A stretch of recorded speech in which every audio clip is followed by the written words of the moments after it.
Olá, pessoal, sejam bem-vindos à nossa 13ª aula da semana 3 do curso de Estatística para Todos. E aí sim, agora vamos encerrar essa semana com essa super aula aqui, que relaciona box plot, quartis, mediana, mínimo, máximo e outliers. Vamos à aula então.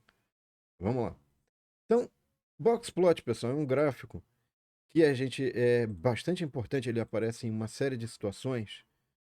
Mas o que eu acho que é mais importante é a gente destacar o seguinte: ele vai te dar uma ideia da dispersão dos dados, a assimetria do conjunto de dados e também a questão de como que está os valores centrais. Tá? Ele fornece muita coisa interessante, tá? É uma forma de visualizar essas coisas interessantes, mas também como é que ele consegue te dar essa noção? Porque você consegue visualizar a mediana nele, consegue visualizar o primeiro quartil e o terceiro quartil, além de ver o menor valor, maior valor e você pode ver até mesmo o outlier, tá? Então, por exemplo, aqui ó, você tem esse gráfico, parece uma caixa com um pé e antena, né? Então, essa caixa que parece um pé e antena é o box plot, tá, pessoal? Primeiro, essa faixa aqui no meio do box plot é a mediana. Por quê? Porque 50% dos valores estão abaixo, tá? E 50% dos valores estão acima. Repara que o nosso conjunto de dados vai até quase 20 e chega em zero. O valor mínimo, por sinal, é zero, né? O valor da mediana é 5, pessoal. Ou seja, o valor 5 tem 50% dos dados acima de 5 e abaixo de 5, tá? O primeiro quartil aqui, pessoal, dá mais ou menos 2,5, né? Então você tem valores que vão de 0 a 2,5, você tem 25%, tá? Os 25% menores, por sinal, ok? E acima da mediana e até o terceiro quartil, que é essa bordinha aqui, ó, dessa faixa aqui do meio até essa outra aqui, você tem mais 25% dos dados, ou seja, de 5 até quase 10 você tem quase mais 25% dos dados, tá? E aí tem uma coisa surpreendente aqui, pessoal. O que acontece é o seguinte, aqui é o segundo quartil, é o terceiro quartil, aliás.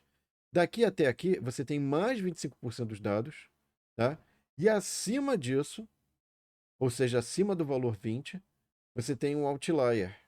Você tem um valor que é extremo, é muito discrepante, né? Destoa muito em relação à dispersão que você tem aqui dos dados, tá? Então, como é que a gente pode construir um box plot? Eu vou mostrar passo a passo, vai ter na nossa trilha de Python jeitos lá de construir. Vocês vão dar uma olhadinha depois lá, vai ser bem interessante.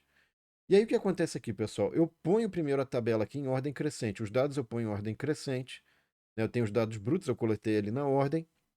Depois eu faço um tratamento aqui, eu faço uma ordenação. E depois, com isso, eu já consigo determinar quem é primeiro quartil, segundo quartil, terceiro quartil, mínimo, máximo e outliers, tá? Então vamos lá, ó. Ordenei. Isso aqui eu tenho um conjunto aqui de dados, pessoal, que é basicamente um número par. Se é um número par, eu não tenho um elemento que pode ser usado, que vai coincidir, digamos assim, com o segundo quartil, tá?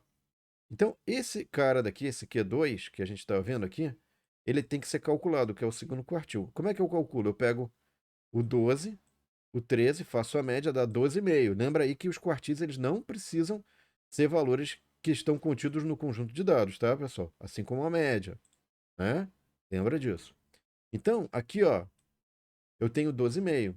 Então, 50% é abaixo e acima desse valor, tá? Legal. Calculei o segundo quartil. Como é que eu posso fazer para achar o terceiro e o primeiro quartil? Você pode pegar esses 50% dos dados, pessoal, e achar a mediana para esse cara, que é essa aqui, ó. Tá vendo?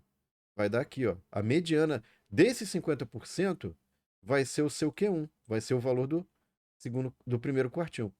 Para esse conjunto de dados aqui, pessoal, que sobrou, a mesma coisa, ó. Você vai traçar a mediana dos 50% aqui, que é o Q3. Por quê? Porque é a mediana dos 50% maiores e aqui é Q1 porque é 50% dos menores, né? Então, ó, veja o seguinte, eu peguei aqui, ó, peguei esse valor, né, do meio. Então, quando é do meio, quando não é um valor do conjunto de dados que coincide com o conjunto de dados, eu tenho que pegar o antecessor e o sucessor. Faço a média, deu 11. Então, Q1 igual a 11. E o Q3, é como eu expliquei, é 14 mais 15, faz a média, 14,5. Tá? Lembrando, pessoal, que a gente tem o PDF na descrição do vídeo. Se você quiser, pausa o vídeo, faz exercício, refaz a conta. O vídeo tem que ser acelerado porque senão as pessoas dormem. Então, mas você não precisa acelerar, o seu entendimento não precisa ser acelerado, né? Você pode pausar, voltar, enfim. Use esse recurso, tá? Legal, então agora que eu achei o primeiro quartil, o segundo e o terceiro quartil, pessoal, eu posso calcular a amplitude interquartil, né? Que nesse caso é Q3 menos Q1, que vai dar, substituindo os valores aqui, ó, 3,5, tá? Por que que é interessante eu calcular a amplitude interquartil, pessoal?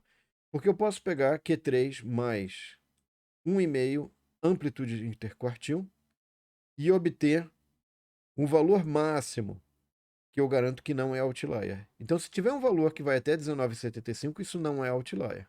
Acima disso, e eu tenho no meu conjunto de dados um valor assim, 22, ele é outlier.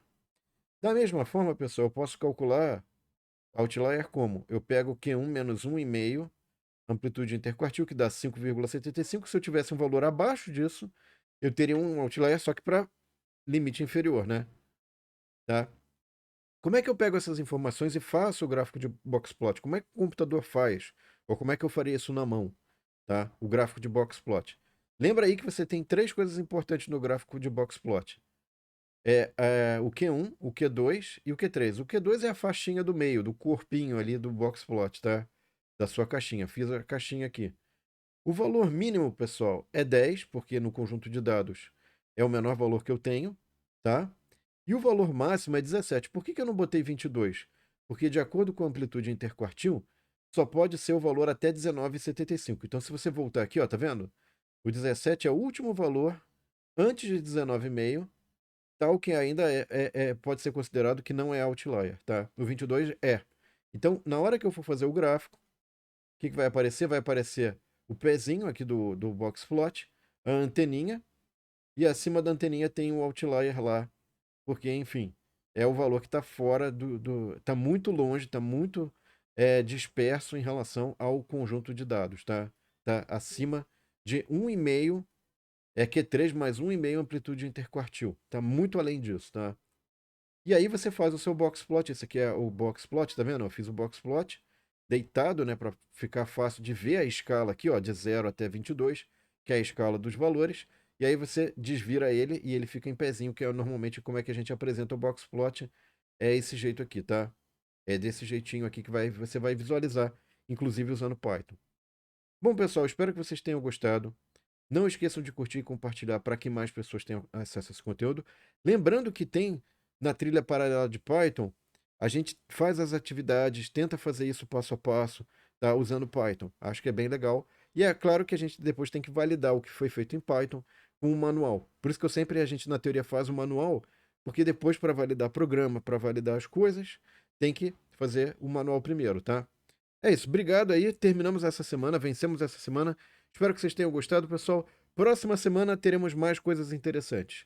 É isso, aguardo vocês na próxima semana então. Um abraço e até lá, pessoal. Tchau.